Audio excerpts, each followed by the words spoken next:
Sibiri joué kalo kileta ani kele sanba filani mɔgɔ ani wɔɔrɔ DMS TV channel muso ni cɛw ni yantuma ayo bisimila DMS TV sanfɛ foli an tanu ban kanbaga na lamɛnbagaw bɛɛ lajɛlen Mali kɔnɔ ani Mali kɔ kan aw ka dɔn kibaru ni ye o wagati sele san'an da se an ka bi kunnafonibaw ma ni ka olu dɔw tulo kan an bɛ hakilina jigin k'aw bɛ se k'an dɛmɛ ni kunnafoni ni kanni n'a carili ani ka hakilinaw di hakilina diyɔrɔ la wale kɔfɛ bi kunnafoniba b'an bolo ni ka olu dɔw tulo kan dɔw bɛ tali kɛ Ame wagati min na fa ko bi mi yɛrɛ kɔni an ka Mali fintigilakaw olu n'u jɛɲɔgɔn Afrika kɔrɔmaw yɛrɛ kɔni halisa olu kɔni bɛ ka continuer u ka opération yɛrɛ kɔni fɛ walasa min yɛrɛ kɔni banbaci walima u k'olu si latunu ka bɔ an ka Mali fantan naani bɛɛ lajɛlen na o ko hukumu yɛrɛ de kɔnɔna juma tɛmɛnen juillet kalo tile 10 san 2026 min y'an ka état major général des armées ale bɔndi ka communiqué min kɔnɔna na a b'a lase maliden bɛɛ lajɛlen ma k'a fɔ komi an ka Mali fintigilakaw ni Afrika kɔrɔmaw yɛrɛ kɔni halisa olu yɛrɛ kɔni bɛ ka continuer u ka banbaci walima u kɛlɛli baaraw la Mali fantan naani bɛɛ lajɛlen la wa b'a yira k'a fɔ ko alamisa tɛmɛnen juillet kalo tile 9 su san 2026 ko min yɛrɛ kɔni an ka Mali fintigilakaw ka convoi logistique ba dɔ yɛrɛ kɔni ko donna Gao région yɛrɛ kɔni kɔnɔna na ko ni convoi in yɛrɛ kɔni ka escorte kɔnɔna na min yɛrɛ kɔni banbaci walima u nana essayer k'u bɛ attaque kɛ u ye jan caman da ni ka ɲɛsin an ka Mali fintigilakaw ni Afrika kɔrɔmaw ma ko nka an ka Mali fintigilakaw ni Afrika kɔrɔmaw ka cɛsiri n'u ka baara kɛ ɲuman kɔni kɛra sababu ye n'u sera ka banbaci walima ninnu bali u ka walejugu in yɛrɛ kɔnɔna na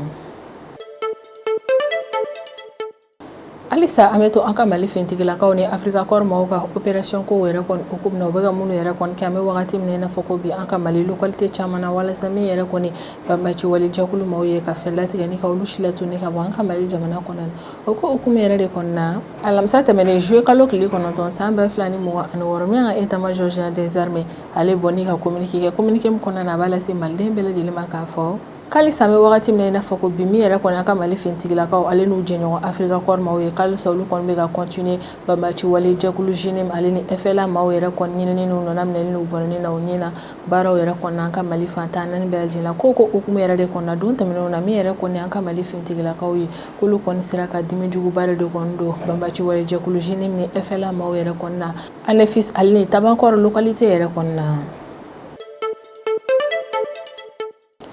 mi yɛrɛ kɔni Afrika kɔrɔmaw ni an ka Mali fintigilakaw ye an bɛ wagati min na i n'a fɔ ko bi olu kɔni bɛ ka banbaci walimaw yɛrɛ kɔni ka maabaw yɛrɛ de kɔni ɲinini baaraw kɛ an bɛ wagati min na i n'a fɔ ko bi o ko hukumu yɛrɛ de kɔnɔna alamisa tɛmɛnen juillet kalo tile 9 san 2026 min yɛrɛ kɔni Afrika kɔrɔmaw olu bɔra ni ka laseligaw ka bɔlɔsiraw ka laseli min na u b'a yira k'a fɔ ko don tɛmɛnenw na ko min yɛrɛ kɔni banbaci walijɛkulu Front de Libération de l'Azawad ni o ye FLA ye ko olu ka ɲɛmaa ni o ye Bilal Ag Cherif yɛrɛ kɔni ko ni maa kofɔlen yɛrɛ kɔni ka garde corps maa min yɛrɛ kɔni ka baara bɛnnen don cɛ yɛrɛ kɔni ka lakana sabatili ma ni o ye Intariag Azarin yɛrɛ kɔni ko min yɛrɛ kɔni olu Afrika kɔrɔmaw u ka opération dɔ yɛrɛ kɔni senfɛ u sera ka ni maa kofɔlen yɛrɛ kɔni bɔnɛ ani na ko an bɛ wagati min na i n'a fɔ ko bi olu kɔni bɛ ka ni banbaci wale ɲɛmaa yɛrɛ de kɔni ɲini ko min kɔni a ka garde corps yɛrɛ kɔni k'o ta bɔra ko in na ka ban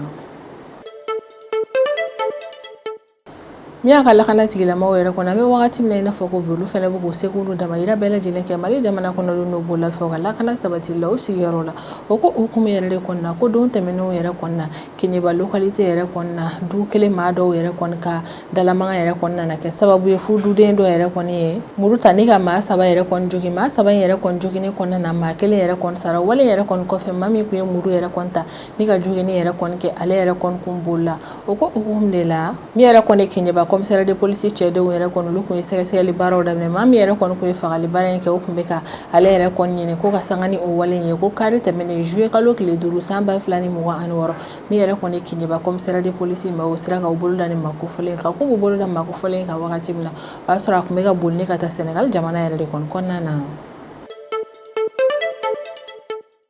an bɛ wagati min na i n'a fɔ ko bi ni bɛɛ lajɛlen yɛrɛ kɔni y'a jateminɛ min yɛrɛ kɔni kunnafoniya kolonw yɛrɛ kɔni o carili kɔni bɛ ka caya kosɛbɛ an ka bɔlɔlɔsiraw yɛrɛ kɔni ka kɛrɛnkɛrɛnnenya la kunnafoniya minnu yɛrɛ kɔni bɛ ka cari bagi résultat bɔli kow yɛrɛ kɔni kan o ko hukumu yɛrɛ de kɔnɔna wagati laban na an kun ɲɛ bɛ communiqué dɔ yɛrɛ kɔnɔna yala bɔlɔlɔsiraw ka communiqué min yɛrɛ kɔnɔna a kun yiralen don k'a fɔ ko min yɛrɛ kɔni an ka Mali kalanko ministère k'ale ko min yɛrɛ kɔni bagi résultat yɛrɛ kɔni ko bɛna bɔ kari nata in na juillet kalo tile 12 san 2026 ka sanga ni o kunnafoni yɛrɛ kɔni carilen min yɛrɛ kɔni kunnafonidiso caman ye olu kɔni wulila ni ka sɛgɛsɛgɛli baaraw yɛrɛ kɔni kɛ ni communiqué yɛrɛ kɔnɔna sɛgɛsɛgɛli baara nin yɛrɛ kɔni y'a yira k'a fɔ ko nin communiqué kofɔlen yɛrɛ kɔni ma bɔ an ka kalanko ministre yɛrɛ kɔni yɔrɔ la o b'a yira k'a fɔ ko maa minnu yɛrɛ kɔni bɛ k'a fɔ ko bac résultat yɛrɛ kɔnɔna na bɔ juillet kalo tile 12 nata in na san 2026 ko ministre de y'a fɔ ko kuma yɛrɛ kɔni tɛ tiɲɛ ka d'a kan ministre ma communiqué foyi yɛrɛ kɔni kɛ bac résultat bɔli ko la an ka Mali jamana kɔnɔna na fɔlɔ. Mais an ka Mali fintigilakaw yɛrɛ kɔni an bɛ wagati min na i n'a fɔ ko bi maliden bɛɛ lajɛlen yɛrɛ kɔni bɛ u fo wa bɛɛ lajɛlen ka waleɲuman dɔ bɛ maa nin ye ka d'a kan min yɛrɛ kɔni an ka Mali fintigilakaw olu cɛsirilen don banbaci walima o kɛlɛli baaraw la u cɛsirilen don an Mali jamana kɔnɔdenw n'an bololafɛnw ka lakana sabatili la wa u n'a ta o ta u b'u cɛsiri tajimafɛnw yɛrɛ kɔni doni ko fɛnɛ na an ka Mali jamana kɔnɔna na lakana kɔnɔna na o ko hukumu yɛrɛ de kɔnɔna kunu juma juillet kalo tile 10 san 2026 min yɛrɛ kɔni an ka Mali fintigilakaw ye olu ye camion citerne 901 yɛrɛ de kɔni escorté ni ka donna ye an ka Mali jamana kɔnɔna na lakana yɛrɛ kɔnɔna na a kɔni yɛrɛ la k'a fɔ ko ni camion citerne yɛrɛ kɔni kun falen don tajimafɛn yɛrɛ de kɔnɔna wa a bɛna kɛ sababu ye min yɛrɛ kɔni ye Mali jamana kɔnɔdenw ka tajimafɛn ko dekun ka dankari o la pewu. Alamisa tɛmɛnen juillet kalo tile 9 san 2026 min yɛrɛ kɔni ye Zambi vice présidente yɛrɛ kɔni ni o ye Mutal Nalumango yɛrɛ kɔni don tɛmɛnenw yɛrɛ kɔni na ale yɛrɛ kɔni kun bɛ ka bɔ meeting dɔ yɛrɛ de kɔni na Nakonde localité la ni nin yɛrɛ kofɔlen yɛrɛ kɔni bɛ Zambi Nord Est yan fanfɛla yɛrɛ kɔni na ko wagati min ni vice présidente yɛrɛ kɔni bɛ bɔ nin yɔrɔ kofɔlen na a kɔni kun bɛ hélicoptère militaire min yɛrɛ kɔni kɔnɔna na ko hélicoptère yɛrɛ kɔni binna ko min yɛrɛ kɔni vice présidente yɛrɛ kɔni ale kunna jara ka d'a kan hélicoptère ka binni yɛrɛ kɔnɔna na muso in yɛrɛ kɔni ni ma to a la k'a joginna dɔɔni dɔrɔn yɛrɛ de kɔni ni kunnafoniba de bɛ an bolo kɔrɔ bi an bɛna minnu walawala aw ye bidon kibaru kɔnɔna na. Halisa an bɛ wagati min na i n'a fɔ ko bi min an ka Mali fintigilakaw ye olu kɔni cɛsirilen bɛ opération kɛli la jamana in fantan naani bɛɛ lajɛlen na opération minnu yɛrɛ kɔni bɛ ka kɛ walasa ka se ka banbaci walemaw de kɛlɛ ni k'u si latunu ka bɔ an ka Mali jamana kɔnɔna na sanga ani wagati min an ka Mali fintigilakaw olu kɔni cɛsirilen bɛ o baaraw la. Kunu juma juillet kalo tile 10 san 2026 min an ka état major général des armées ale bɔ ni ka communiqué kɛ communiqué min kɔnɔna a b'a lase maliden bɛɛ lajɛlen ma k'a fɔ k'an bɛ wagati min na i n'a fɔ ko bi komi an ka Mali fintigilakaw n'u jɛɲɔgɔn Afrika kɔri maaw ye halisa olu kɔni bɛ ka continuer u ka jɛkulu fila opération nin yɛrɛ kɔnɔna an ka jamana localité fantan naani bɛɛ lajɛlen na kɛrɛnkɛrɛnnenya la banbaci walima u da ka segin bɛ yɔrɔ minnu na état major général des armées ka kɔrɔfɔla ka communiqué yɛrɛ kɔni kɔnɔna na ko alamisa tɛmɛnen juillet kalo tile 9 san 2026 sufɛla yɛrɛ kɔni fɛ ko an ka Mali fintigilakaw ka convoi logistique ba dɔ yɛrɛ kɔni ni o kun bɛ ka bɔ Gao région kɔnɔna na ko yɛrɛ kɔni sera Anefis localité yɛrɛ kɔnɔna lakana ale lafiya kɔnɔna na ko ɲani ni convoi yɛrɛ kɔni ka se an ka Mali fintigilakaw ma Anefis localité yɛrɛ kɔnɔna o y'a sɔrɔ min yɛrɛ kɔni an ka Mali fintigilakaw ni Afrika kɔri ma olu kɔni kun ye opération yɛrɛ kɔni kɛ sanfɛla ale ni dugumanaw la opération minnu yɛrɛ kɔni na o kun bɛ ka fɛɛrɛ latigɛ convoi kun bɛna tɛmɛ sira min fɛ k'o lakana ale ni ka Anefis donda fantan naani bɛɛ lajɛlen lakana ni ka banbaci walima o si latunu ka bɔ yen walasa min yɛrɛ kɔni convoi a ka se ka don lakana kɔnɔna na Anefis localité yɛrɛ kɔnɔna ko an ka Mali fintigilakaw ni Afrika kɔri maaw ye o baara min yɛrɛ kɔni kɛ ni ka sira ninnu yɛrɛ kɔni lakana k'u ka o baara in yɛrɛ kɔni kɔnɔna na min yɛrɛ kɔni banbaci walima olu ye jan caman da ni ka ɲɛsin fintigilakaw ni Afrika kɔri maaw ma ko kɛrɛnkɛrɛnnenya la banbaci wale jɛkulu JINIM ale ni FLA maaw yɛrɛ de kɔni taara janw caman da ni ka ɲɛsin an ka Mali fintigilakaw ma walasa min yɛrɛ kɔni convoi ale kana na se ka don Anefis localité kɔnɔna na togoya si la ko ani banbaci wale jɛkulu maa fila ni yɛrɛ kɔni ka janda ni yɛrɛ kɔni kɔnɔna na u ye drone kamikaze yɛrɛ de kɔni utiliser an ka Mali fintigilakaw ale ni Afrika kɔri maaw yɛrɛ kɔni kama nka an ka Mali fintigilakaw ni Afrika kɔri maaw ka cɛsiri ale n'u ka baara kɛ ko ɲuman o kɔni kɛra sababu ni banbaci wale maa ni yɛrɛ kɔni ka laɲiniw ma se ka sabati ka d'a kan sira in yɛrɛ kɔni lakana na wa min yɛrɛ kɔni an ka Mali fintigilakaw ka ni convoi logistique yɛrɛ kɔni ale sera Anefis secteur kɔnɔna na ka sɔrɔ basi foyi m'a sɔrɔ ko tile fila ka kɔni convoi logistique yɛrɛ kɔni donni Anefis localité yɛrɛ kɔni na ko min yɛrɛ kɔni kun ye an ka Mali fintigilakaw n'u jɛɲɔgɔn Afrika kɔri maaw ye olu kun ye opération baw yɛrɛ kɔni kɛ Anefis localité yɛrɛ kɔni na walasa banbaci wale maaw ka daga sigiyɔrɔ fɛn fɛn bɛ Anefis localité la ka daga sigiyɔrɔ nin bɛɛ lajɛlen tiɲɛ ale ni ko banbaci wale maa ni si latunu ka bɔ yen o wale yɛrɛ de kɔni kɛra sababu ni an ka Mali fintigilakaw ni Afrika kɔri maaw yɛrɛ kɔni sera ka Anefis localité yɛrɛ kɔni bila lahalaya la lahalaya min yɛrɛ kɔni kɔnɔna na min an ka Mali fintigilakaw olu bɛ se ka sigi yɔrɔ in na lafiya kɔnɔna na wa u ka convoi logistique fɛnɛ fana bɛ se ka don ka sɔrɔ baasi foyi yɛrɛ kɔni ma sɔrɔ i n'a fɔ bɛɛ lajɛlen b'a kalama cogo an bɛ wagati min na i n'a fɔ ko bi min ka Mali fintigilakaw ni Afrika kɔri maaw yɛrɛ kɔni olu bɛ ka opération yɛrɛ kɔni kɛ an ka jamana localité caman yɛrɛ kɔni na min yɛrɛ kɔni an ka Mali fintigilakaw olu kɔni y'a yira k'a fɔ ko heure 24 laban yɛrɛ kɔni na ko olu kɔni ye sanfɛ opération ale duguma opération minnu kɛ an ka jamana localité caman yɛrɛ kɔni na ko jaabi minnu bɔra opération na ko de ye kan ka Mali fintigilakaw ka sanfɛ kɛlɛkɛminɛw yɛrɛ kɔni frappe 15 yɛrɛ de kɔni kɛ Anefis localité Tabilicha localité n'o bɛ Gawo région kɔnɔna na ale ni Kulebala localité ni nin yɔrɔ kofɔlen yɛrɛ kɔni bɛ Sevare localité yɛrɛ de kɔni kɔnɔna na kɔni yira la k'a fɔ ko nin localité ba saba nin yɛrɛ kɔni kɔnɔna na ko min ka Mali fintigilakaw ka sanfɛ kɛlɛkɛminɛw k'u kɔni ye frappe 15 de kɛ yen nɔ ko fintigilakaw ka sanfɛ kɛlɛkɛminɛw yɛrɛ kɔni de frappe 15 minnu kɛ nin localité ba nin yɛrɛ kɔnɔna ko o frappe nin yɛrɛ kɔni ye nɔbabɔ ka da ka frappe nin yɛrɛ kɔni kɔnɔna na banbaci wale maaw ka bolimafɛnw kɛrɛnkɛrɛnnenya la u bɛ minnu utiliser u ka kɛlɛw yɛrɛ kɔni kɔnɔna na k'o 12 bɛɛ lajɛlen tiɲɛna ni ka halaki frappe ninnu sababuya la ko banbaci wale maa minnu fagara ni opération yɛrɛ kɔni senfɛ bɛrɛ t'o jɛ banbaci wale maa 100 fɛnɛ yɛrɛ kɔni na an bɛ wagati min na i n'a fɔ ko bi communiqué yɛrɛ kɔni kɔnɔna na min y'an ka état major général des armées ale bɛ sinsin a kan kosɛbɛ k'an bɛ wagati min na i n'a fɔ ko bi ko min ye an ka Mali fintigilakaw ale ni u jɛɲɔgɔn Afrika kɔri maaw yɛrɛ kɔni k'olu yɛrɛ kɔni cɛsirilen bɛ banbaci wale maaw ɲinini u nana minɛli ale ni u bɔnɛni u ni na jamana fantan a 4 bɛɛ lajɛlen na ko min yɛrɛ kɔni an ka Mali fintigilakaw n'u jɛɲɔgɔn Afrika kɔri maaw ye k'u bɛ ka o baara min yɛrɛ kɔni kɛ u bɛ ka kɛ ni cɛsiri ale ni baara kɛ ko ɲuman de ye ko an ka Mali fintigilakaw ni Afrika kɔri maaw bɛna fɛɛrɛ bɛɛ lajɛlen latigɛ walasa ka se ka banbaci wale maa ninnu si latunu f'u dogoyɔrɔ labanw yɛrɛ kɔni na ko u bɛna o baara nin yɛrɛ kɔni kɛ an ka Mali fantan 4 bɛɛ lajɛlen na wale in bɛɛ lajɛlen kɛ kun de walasa min yɛrɛ kɔni an malidenw n'an bololafɛw k'an ka lakana sabati wa Mali jamana ka kɛ Mali jamana kɔnɔdenw yɛrɛ kɔni ta ye an bɛ wagati min na i n'a fɔ ko bi Alisa an bɛ to an ka Mali fintigilakaw ale ni Afrika kɔri maaw yɛrɛ kɔni ka opération ko yɛrɛ kɔni hukumu na an ka Mali fantan a 4 bɛɛ lajɛlen yɛrɛ kɔni na i n'a fɔ bɛɛ lajɛlen b'a kalama cogo min an bɛ wagati min na i n'a fɔ ko bi min an ka Mali fintigilakaw n'u jɛɲɔgɔn Afrika kɔri maaw ye halisa olu yɛrɛ kɔni cɛsirilen bɛ banbaci wale jɛkulu JNEM ale ni FLA maaw yɛrɛ kɔni kɛlɛli la an ka Mali fantan a 4 bɛɛ lajɛlen na walasa min yɛrɛ kɔni ni banbaci wale maaw ni k'olu si latuni ka bɔ an ka Mali jamana kɔnɔna na communiqué la min carila alamisa tɛmɛnen juillet kalo tile 9 san 2026 min y'an ka état major général des armées ale b'a lase maliden bɛɛ lajɛlen ma k'a yira k'a fɔ k'alisa an bɛ wagati min na i n'a fɔ ko bi ko min ye an ka Mali fintigilakaw ale ni u jɛɲɔgɔn Afrika kɔri maaw ye k'alisa u kɔni bɛ ka continuer opération yɛrɛ kɔni na an ka jamana localité la opération minnu bɛ ka kɛ walasa ka se ka ni banbaci wale jɛkulu maa 2 nin yɛrɛ kɔni si latunu état major général des armées ka kɔrɔfɔla a ka communiqué yɛrɛ kɔni kɔnɔna na k'an bɛ wagati min na i n'a fɔ ko bi ko min ye an ka Mali fintigilakaw ka sanfɛ kɛlɛkɛminɛ ale n'u ka kɛlɛkɛcɛw ye dugumana yɛrɛ kɔni na k'olu yɛrɛ de kɔni bɛ ka jɛ ɲɔgɔn fɛ ni ka opération baw kɛ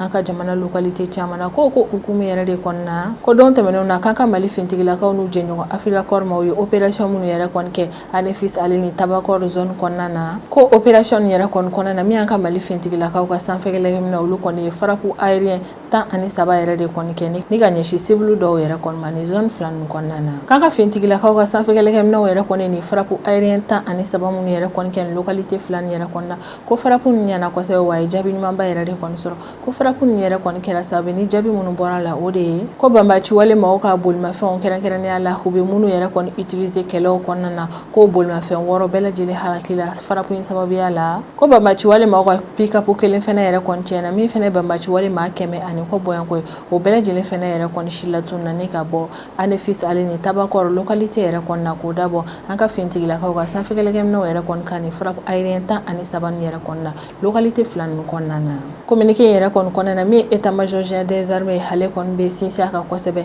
k'an ka Mali fintigilakaw n'u jɛɲɔgɔn Afrika kɔri maaw bɛ ka ni opération minnu yɛrɛ kɔni kɛ ko opération yɛrɛ kɔni bɛ tali kɛ u ka banbaci wale maaw ɲinini u jateminɛni ale ni u bɔnɛni u ni na baaraw yɛrɛ kɔni continuer de la an ka Mali fantan 4 bɛɛ lajɛlen na wa min yɛrɛ kɔni an ka autorité militaire yɛrɛ kɔni olu bɛ hakilisi kuma fɔ Mali jamana kɔnɔden bɛɛ lajɛlen k'a yira k'a fɔ k'an bɛ wagati min na i n'a fɔ ko bi an ka Mali fintigilakaw bɛ ka o opération minnu kɛ opération minnu kɔnɔna na o bɛ banbaci wale maaw ɲini u b'u nɔnɔ minɛ u b'u bɔnɛ u ni na k'alisa an ka Mali fintigilakaw bɛna continuer ni ka opération yɛrɛ kɔni kɛ ni cɛsiri ale ni baara kɛ ko ɲuman ye fo ka taa fɔ banbaci wale kɛlɛliko la an ka Mali jamana kɔnɔna na an ka Mali autorité yɛrɛ kɔni bɛ ka laɲini min yɛrɛ kɔni ɲini o la ni o laɲini yɛrɛ kɔni sabatira tuma min na de min y'an ka Mali fintigilakaw olu b'u ka opération ba nin yɛrɛ kɔni jɔ. Alisa an bɛ to an ka Mali fintigilakaw Ame wakati mina ina fako bi mi an ka Mali fintigilakaw ale ni Afrika Korps maaw yɛrɛ kɔni olu bɛ ka yɛlɛma dɔɔni yɛrɛ kɔni don u ka kɛlɛbolo yɛrɛ kɔni an ka Mali jamana kɔnɔ. Ame wakati mina ina fako bi jɛkulu fila ni yɛrɛ kɔni bɛ ka banbaci wale maaba ninnu yɛrɛ de kɔni ɲini an ka Mali jamana kɔnɔ na ka d'a kan o y'a faamu k'a fɔ ko banbaci wale maaba ninnu yɛrɛ de kɔni neutraliseli ko nafaba bɛ o la ka d'a kan n'olu yɛrɛ kɔni neutralisera siga foyi yɛrɛ kɔni t'a la banbaci wale jɛkulu maaw yɛrɛ kɔni bɛ fɛ o ko hukumu de la alamisa tɛmɛnen juillet kalo tile 9 san 2026 mi yɛrɛ kɔni Afrika Korps maaw ye ni o de siga fintigilakaw minnu bɛ ka Mali fintigilakaw dɛmɛ banbaci wale kɛlɛ la Mali jamana kɔnɔ na olu kɔni bɔra ni ka laseli kɛ u ka bɔlɔsɔrɔ ka laseli min kɔnɔ na o b'a yira k'a fɔ ko min kɔni ye Intariag Azare yɛrɛ kɔni ye ni a yiralen don k'a fɔ ko ni cɛ kofɔlen ale kɔni ye banbaci wale jɛkulu Front de Libération de l'Azawad olu ka ɲɛmaa ni o ye Bilal Ag Sherif yɛrɛ kɔni ko kɔni ka garde du corps yɛrɛ de kɔni don min Afrika Korps maaw kɔni laseli yɛrɛ kɔni kɛ k'u ye ni garde du corps kofɔlen yɛrɛ kɔni faga kari ɲɔgɔnna dɔ yɛrɛ kɔni senfɛ kari ɲɔgɔnna min tɛmɛna Afrika Korps ale ni banbaci wale jɛkulu maaw yɛrɛ kɔni ɲɔgɔn cɛ la wagati tɛmɛnenw na ANEFIS localité yɛrɛ kɔni na hakilila jiginna min yɛrɛ kɔni Intariag Azare yɛrɛ kɔni ye ale kɔni kunkolo yɛrɛ kɔni yera video dɔ yɛrɛ kɔni na video min yɛrɛ kɔni carila Al Arabia chaîne yɛrɛ kɔni sanfɛ ni video in yɛrɛ kɔni kɛra avril kalo tile 25 tɛmɛnen san 2026 kɔfɛ ni don kofɔlen na min ye banbaci wale jɛkulu maaw ye olu yɛrɛ kɔni kun taara binkani wale kɛ ni ka ɲɛsin an ka jamana localité caman ma wa ni wagati kofɔlen na u yɛrɛ kɔni kun ye Kidal localité yɛrɛ kɔni ta ni o wagati yɛrɛ kɔni na min yɛrɛ kɔni banbaci wale jɛkulu JINEM ni FLA maaw yɛrɛ kɔni olu kun ye Kidal ville yɛrɛ kɔni nɛ o wagati yɛrɛ kɔni na min yɛrɛ kɔni ye ni Intariag Azare yɛrɛ kɔni ale yɛrɛ kɔni kun yera ni video kofɔlen na video min yɛrɛ kɔni kun carila Al Arabia maaw yɛrɛ kɔni ka chaîne yɛrɛ kɔni sanfɛ ni video in yɛrɛ kɔni kɛra Kidal attaque yɛrɛ de kɔni kɔfɛ n'o kɛra avril kalo tile 25 tɛmɛnen san 2026 min yɛrɛ kɔni Afrika Korps maaw olu kɔni y'a yira k'a fɔ k'an bɛ wagati min na i n'a fɔ ko bi olu yɛrɛ kɔni ka kɛlɛbolo yɛrɛ kɔni kɔnɔna na o bɛ ka banbaci wale ɲɛmaa maaw yɛrɛ de kɔni viser ni wagati in na wa o kɔni y'a yira k'a fɔ k'u kɛlen filɛ ni ka ni maa kofɔlen ka garde corps min yɛrɛ kɔni sɔrɔ ko don na nata la u bɛna fɛɛrɛ latigɛ ni ka ni maa kofɔlen yɛrɛ kɔni fɛnɛ bɔnɛ ani na wa Afrika Korps maaw yɛrɛ kɔni b'a yira k'a fɔ k'ale sa bɛ wagati min na i n'a fɔ ko bi olu kɔni bɛ ka continuer u ka opération yɛrɛ kɔni fɛ ANEFIS secteur kɔnɔna na ni ANEFIS localité yɛrɛ kɔni kɔnɔna na min an ka Mali fintigilakaw ale ni Afrika Korps maaw kɔni bɛ ka laseli kɛ a bɛ tile caman yɛrɛ kɔni bɔ ko min an ka sanfɛ kɛlɛkɛminɛw k'olu kɔni bɛ ka farako kɛ ni ka ɲɛsin banbaci wale jɛkulu maa caman yɛrɛ kɔni ma wa o farako nin bɛɛ lajɛlen nɔ b'a bɔ ka d'a kan farako nin yɛrɛ kɔni kɛra sababu ye ni ka banbaci wale maa caman yɛrɛ kɔni faga ANEFIS localité yɛrɛ kɔni na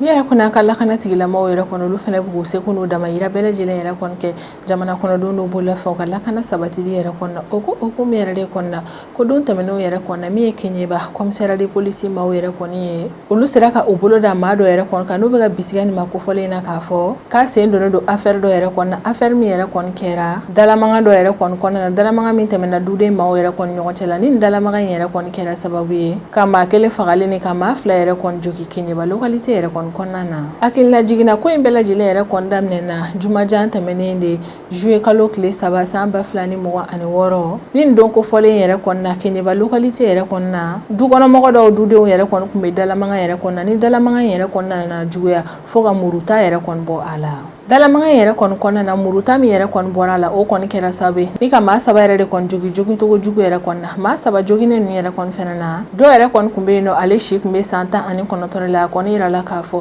ko ale yɛrɛ kɔni ka jogini yɛrɛ kɔni kun juguyara kosɛbɛ ko kabini jogini yɛrɛ kɔni kɛra ale taara teliya la ni ka taa n'a ye Keɲeba centre de santé de référence yɛrɛ kɔni na ko ni maa kofɔlen talen o yɔrɔ in yɛrɛ kɔni na don min o dugusajɛ ni o bɛnna sibiri ma juillet kalo tile 4 san 2026 ko ni maa kofɔlen yɛrɛ kɔni bɔnɛna ani na dɔgɔtɔrɔso in yɛrɛ kɔni kɔnɔna na ko maa min yɛrɛ kɔni ni yɛrɛ kɔni tora ni wale in yɛrɛ kɔni na ale si kun bɛ san 19 de la k'an kɔni bɛ wagati min na i n'a fɔ ko bi maa fila tɔ minnu yɛrɛ kɔni bɛ yen nɔ k'olu yɛrɛ de kɔni joginen don k'alisa u bɛ dɔgɔtɔrɔso yɛrɛ kɔni kɔnɔna na kabini ni kunnafoniya in yɛrɛ kɔni laseli yɛrɛ kɔni kɛra min yɛrɛ kɔni ye Keɲeba commissaire de police maaw yɛrɛ kɔni ni o ɲɛmɔgɔya bɛ commissaire principal Jaturu Danbele yɛrɛ de kɔni bolo ko kabini wale in yɛrɛ kɔni kɛra ale ni a ka cɛdenw yɛrɛ kɔni sɛgɛsɛgɛli baaraw yɛrɛ kɔni daminɛ teliya yɛrɛ kɔni na walasa maa min yɛrɛ kɔni ye ni wale jugu in kɛ ni ale bolila wale jugu ko fe ga ferla ti ni ka bolo da aleka ale ni ko yere kon kera la halam kon na ga ferge ni ko bela jindo wala samini min ka kan ni ko yere kon na ga se ga dawka ko kenye ba komisara de police chede yere kon sege sege libara muno ko sege sege libara o jabi yere kon ya irula ka fo